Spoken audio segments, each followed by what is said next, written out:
Hi all, this is doctor Saranya Guru. ఈరోజు నేను మీతో మెనోపాస్ గురించి చెప్దాం అనుకుంటున్నాను. What is menopause? మెనోపాస్ అంటే కంటిన్యూస్గా 1 ఇయర్ పాటు ఋతుక్రమాలు రాకపోతే దాన్ని మెనోపాస్ వచ్చింది అని అంటామండి. ఓకే, మెనోపాస్ వచ్చాక ఆడవాళ్ళల్లో హార్మోనల్ చేంజెస్ అనేవి చాలా అవుతాయి. దానివల్ల చాలా సిమ్టమ్స్ కూడా ఉంటాయి వాళ్ళకి. అవన్నీ ఏంటి అనేది ఈరోజు నేను మీతో డిస్కస్ చేస్తాను. మన అండాలు ఫంక్షనింగ్ అనేది కంప్లీట్గా ఆగిపోతుంది. సో ఈస్ట్రోజన్ హార్మోన్ అంటే మన లేడీస్లో most important hormone and progesterone hormone వాటి యొక్క ఉత్పత్తి ఆగిపోతుంది. అయినా హార్మోన్స్ కొంచెం పెరిఫరల్ ఫ్యాట్ లోని ఎడినల్ గ్లాండ్ అని ఒకటి ఉంటుంది, అక్కడ నుంచి ప్రొడ్యూస్ అవ్వడం వల్ల అట్లీస్ట్ 3-4 ఇయర్స్ వరకు ఆ డెఫిషియన్సీ సిమ్టమ్స్ అనేవి మనకి వెంటనే బయటపడవు. కానీ ఒక 3-4 ఇయర్స్ తర్వాత అయితే ఖచ్చితంగా వీళ్ళు ఆ హార్మోన్ డెఫిషియన్సీ వల్ల వచ్చే సిమ్టమ్స్ అన్ని కూడా అనుభవిస్తారు. దాంతో గైనకాలజిస్ట్ దగ్గర ప్రెజెంట్ చేస్తారు. అయితే ఏంటి ఆ సిమ్టమ్స్ అనేవి చూద్దాం ఇప్పుడు. మోస్ట్ ఇంపార్టెంట్ సిస్టమ్ ఎఫెక్ట్ అయ్యేది ఏంటి అంటే యూరోజెనైటల్ ట్రాక్ట్ అండి. అంటే మన యూరినేషన్ వెళ్ళేది, మన మెన్స్ట్రల్ సైకిల్ వచ్చే రూట్, అవంతా కూడా ఎపిథీలియల్ టిష్యూ మెయింటెనెన్స్ అనేది ఈస్ట్రోజన్ వల్ల ఉంటుంది. ఈ ఈస్ట్రోజన్ హార్మోన్ లేకపోవడం వల్ల చాలా డ్రైగా అయిపోయి సెక్రెషన్స్ లేకపోవడం వల్ల వాళ్ళకి ఎక్కువగా యూరిన్ సిమ్టమ్స్ అనేవి వస్తూ ఉంటాయి. మంట పుడుతుందమ్మా, తర్వాత వేడిగా ఉంటుంది, అండ్ రిపీటెడ్గా యూరిన్ ఇన్ఫెక్షన్స్ రావడం, ఇవన్నీ చాలా most common complaints menopausal age గ్రూప్లో. ఇది mainly because of the oestrogen hormone deficiency. అంతేకాకుండా సెక్షువల్లీ యాక్టివ్ లేడీస్ ఎవరన్నా ఉంటే మెనోపాసల్ ఏజ్ గ్రూప్ లో వాళ్ళు కూడా చాలా డిస్పెరోనియా అంటే pain during the sexual activity complaint చేస్తూ ఉంటారు. ఇదంతా కూడా సెక్రెషన్స్ లేకపోవడం వల్ల what the problem they face. ఇలాంటివి ఏమున్నా సరే you can consult your gynaecologist.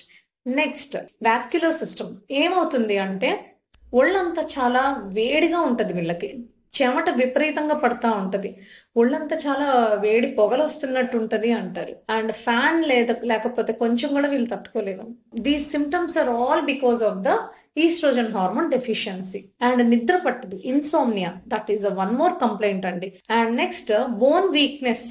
Bones ఏమవుతుందంటే ఆస్టియోపోరోసిస్. ఈస్ట్రోజన్ హార్మోన్ అనేది మన బోన్ స్ట్రెంగ్త్ కి చాలా చాలా ఇంపార్టెంట్. ఎప్పుడైతే ఈ హార్మోన్ లెవెల్స్ తగ్గుతుందో స్లోగా osteoporosis.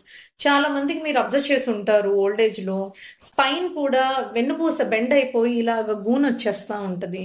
This all because of calcium అంతా కూడా తగ్గిపోతుంది బోన్స్ లో, ఆస్టియోపోరోసిస్ కి ల్యాండ్ అయిపోతారు. And muscle weakness, bone pains, ఇలాంటివన్నీ కూడా కంప్లైంట్ చేస్తారు. అంతేకాకుండా ఈస్ట్రోజన్ అనేది మన హార్ట్ కి చాలా ప్రొటెక్షన్. అలాంటి ఈస్ట్రోజన్ హార్మోన్ తగ్గడం వల్ల ఇప్పుడు వీళ్ళు కూడా at risk of heart diseases along with the male. General గా మన యంగ్ ఏజ్ లో రిప్రొడక్టివ్ ఏజ్ గ్రూప్ లో మనకి హార్ట్ డిసీజెస్ ఎక్కువగా రాదు. ఈ హార్మోన్ అనేది మనకు ప్రొటెక్ట్ చేస్తుంది. మెనోపాజ్ లో మనం కూడా జెంట్స్ తో పాటు equally at risk of heart diseases. So these are the multiple systems. Genitourinary system disturb అవుతుంది, స్లీప్ డిస్టర్బ్ అవుతుంది, అండ్ బోన్స్ వీక్ అవుతాయి, అండ్ హాట్ ఫ్లెషెస్ స్వెట్టింగ్ అనేది చాలా ఎక్కువగా కంప్లైంట్ చేస్తూ ఉంటారు. What to do? ఇలాంటి సిమ్టమ్స్ ఏమున్నా సరే మీ దగ్గరలో ఉన్న గైనకాలజిస్ట్ ని కన్సల్ట్ చేసి you get treatment for the problems. ఇవన్నీ కూడా మెనోపాసల్ సిమ్టమ్స్. సో మెనోపాజ్ లో నేను కొన్ని టిప్స్ చెప్తాను. So how you can get rid of these things. మన దగ్గర హార్మోన్స్ తగ్గుతుంది కాబట్టి హార్మోన్ పెంచే కొన్ని న్యాచురల్ ఫుడ్స్ ఉంటాయి, like soybean, soya milk, soya chunks. So ఇవన్నిటిలో కూడా ఫైటో ఈస్ట్రోజన్స్ అనేవి ఎక్కువ ఉంటాయి. అంతేకాకుండా షాజీరా, ఇలాంటి ఫైటో ఈస్ట్రోజన్స్ సప్లిమెంటేషన్ పెంచే ఫుడ్ ఐటమ్స్ ని మనం కొంచెం ఎక్కువగా తీసుకుంటూ ఉండాలి, at least 3 or 4 times in a week. And next, walking ఎంత ఇంపార్టెంట్ అంటే మెనోపాజ్ లో జనరల్ గానే కాల్షియం డిపాజిషన్ అనేది తగ్గి ఆస్టియోపోరోసిస్ ల్యాండ్ అవుతారు. And on top of it మనం అలా కూర్చొని సెడెంటరీ లైఫ్, ఏజ్ అయిపోయింది నేను వెళ్ళలేను, నొప్పులు అని చెప్పి ఉంటే ఇంకా వీక్ అయిపోతుంది bones. So you have to walk daily at least for 30 minutes. And calcium rich foods తీసుకోవాలి. What are calcium rich foods? Palak, and you have పొనగంటిలో చాలా కాల్షియం ఉంటుంది, ragi. All these are the foods which increase the calcium.